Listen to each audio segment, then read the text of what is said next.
Damn it. ఏంటిటా కుండబద్దలు కొడతా అత్త. నమస్కారం, కుండబద్దల ప్రేక్షకులకి స్వాగతం. నేను గౌతమ్ కాటా.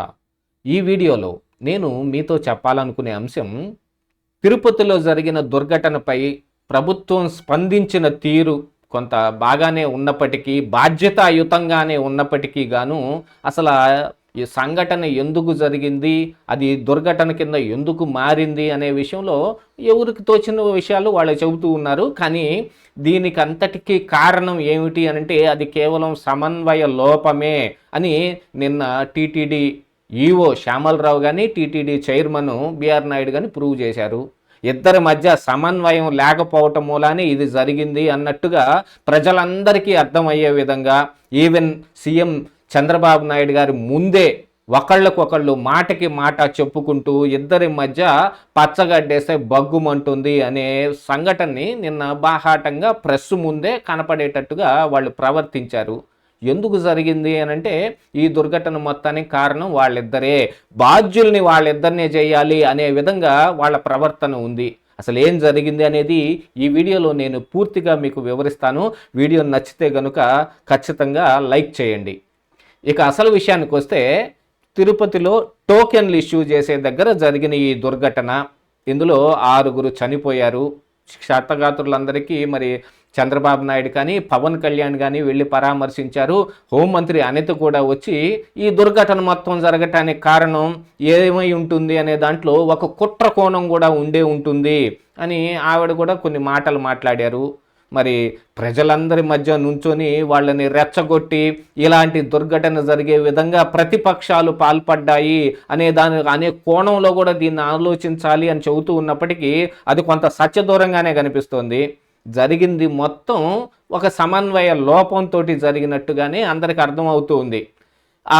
అక్కడికి టోకెన్ల కోసం వచ్చిన ఆ భక్తజనాన్ని మొత్తం పార్కులో బంధువుల దొడ్లో ఏదో బర్రెలను పెట్టినట్టుగా పెట్టి తాళం వేయటం, అపస్మార స్థితిలోకి వెళ్ళిపోయిన ఒక మహిళ కోసం తలుపులు ఓపెన్ చేస్తే టిక్కెట్లు ఇవ్వటానికి, టోకెన్లు ఇవ్వటానికి ఆ తలుపులు ఓపెన్ చేస్తున్నారని ఉధృతంగా ప్రజలు కూడా ముందుకు పరిగెత్తుకుని రావటం, అందులో తొక్కిసలాటలో 6 చనిపోవటం, ఇదంతా జరిగితే మంకీ క్యాప్లు వేసుకున్న కొంతమంది వచ్చారు. టోకెన్లు ఇస్తున్నారంట అని ప్రజల్ని వాళ్ళు కొంత ముందుకు నెట్టడం మూలానే అందరూ పరిగెత్తుకు రావటం జరిగింది. కాబట్టి జరిగింది ఇదంతా ఒక కుట్ర ప్రకారమే జరిగింది. గంజాయి బ్యాచ్ కానీ తాగుబోతులు కానీ ఆ పార్కులో ఉండి ఇదంతా ప్రతిపక్షాల తరపున వాళ్ళు చేశారన్నట్టుగా వాళ్ళు మాట్లాడుతూ ఉంటే, మరి ప్రతిపక్ష నాయకులు కూడా ఇప్పుడు మరి గుడివాడ అమర్నాథ్ కావచ్చు, రోజా కావచ్చు, వాళ్ళ నోటికి పూర్తిగా పని చెప్పేస్తున్నారు. అసలు నెయ్యి కల్తీ విషయాన్ని తీసుకొని బయటకు వచ్చి జగన్మోహన్ రెడ్డి మీద అభాండం వేయటం మూలానే చంద్రబాబు నాయుడు ఇదిగో ఇలాంటి పరిస్థితి ఏర్పడిందని గుడివాడ అమర్నాథ్ అంటూ ఉన్నాడు. సరే, ఏది ఏమైపోయినప్పటికీ నిన్న సాయంత్రం అయితే క్రిస్టల్ క్లియర్గా తెలిసిపోయింది. కానీ ఇది ఇందులో ఏదో కుట్ర కోణం ఉంది అనే దాన్ని కానీ, లేకపోతే ఇలాంటి కుట్రలకి ప్రతిపక్షాలు పాల్పడుతున్నాయి అనేది కానీ మరి చంద్రబాబు నాయుడు పవన్ కళ్యాణ్ ఆ మాట చెప్పలేదు. హోంమంత్రి అనిత చెప్పినప్పటికీ ఎందుకు చెప్పిందనేది ఆవిడే చెప్పాలి. కానీ ఇందులో ఎంత సమన్వయ లోపం ఉంది, ఇందులో ప్రజలు ఎలా బిహేవ్ చేస్తారు మీకు తెలియదా అని చంద్రబాబు నాయుడు మాట్లాడిన మాటల ద్వారానే అర్థమైపోతూ ఉంది. ఇది ప్రతిపక్షాల కుట్రేం కాదు అనే విధంగా అందరికీ అర్థమైపోయే విధంగా ఉంది. కానీ ఇక్కడ సమన్వయ లోపం ఎక్కడొచ్చింది అనేది ఇద్దరు ఖచ్చితంగా నిన్న ప్రూవ్ చేశారు. ఎవరు? TTD chairman BR Naidu, TTD EO Shyamalarao.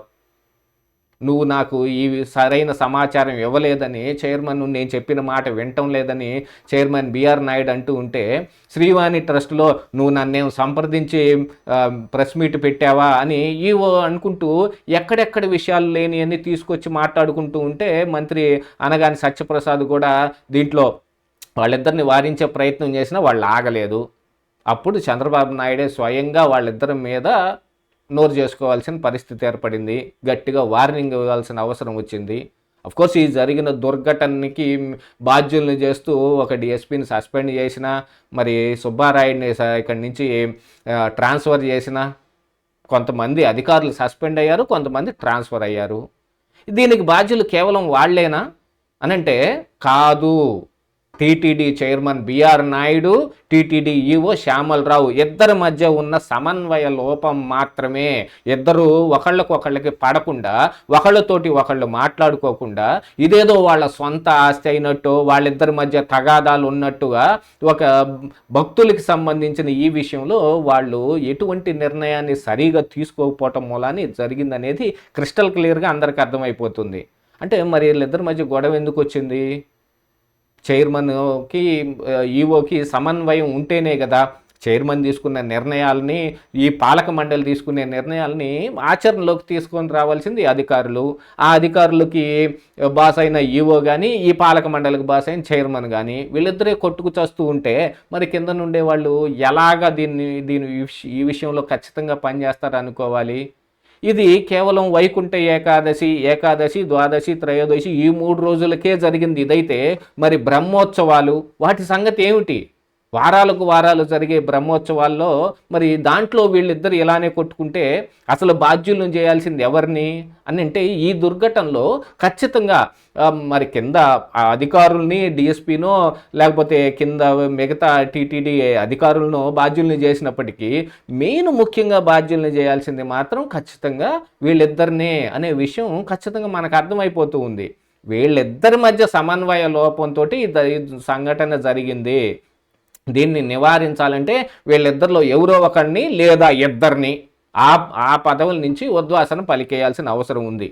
ఇంత ఖచ్చితంగా ఎందుకు అంటున్నామంటే, ఇక ఒక చిన్న ఈ టోకెన్లు ఇచ్చే ఈ విషయంలోనే, కాకపోతే ఇది ఏదో జగన్మోహన్ రెడ్డి ఇలాంటి టోకెన్ సిస్టమ్ తెచ్చాడు కాబట్టి, ఇది తిరుమలలో కాకుండా కిందనున్న తిరుపతిలో పెట్టారు కాబట్టి అక్కడున్న పోలీసు వ్యవస్థ కానీ, రెవెన్యూ వ్యవస్థ కానీ వాళ్ళకి సహకరించాల్సిన అవసరం ఉంది. కానీ వాళ్ళ దగ్గర నుంచి సరైన సహకారం రాలేదు కాబట్టి జరిగింది. కానీ టీటీడీ అయితే కనుక ఖచ్చితంగా నిర్వహిస్తారు.